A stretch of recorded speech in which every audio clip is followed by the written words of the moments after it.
pas en première année de droit, c'est que la parole est donnée en dernier à la défense. Et cette parole devait permettre que l'on dépose un certificat médical qui permette au tribunal de voir quelles règles de droit appliquer.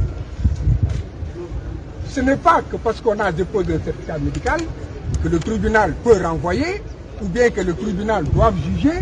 Non. Cela dictait une autre règle procédurale.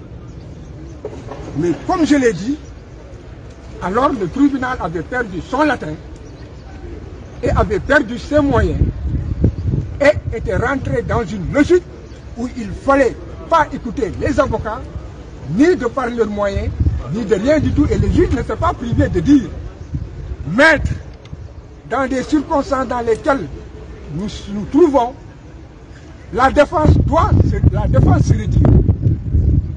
Il appartient à un juge de le dire.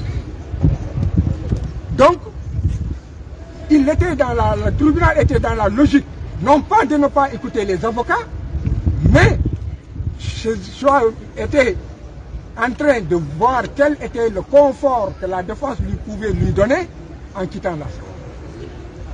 Il est clair. Et nous avons demandé un donné acte. C'est le minimum.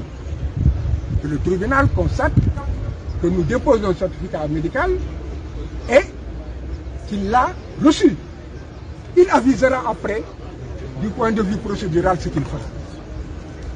Le tribunal a refusé de prendre le certificat médical.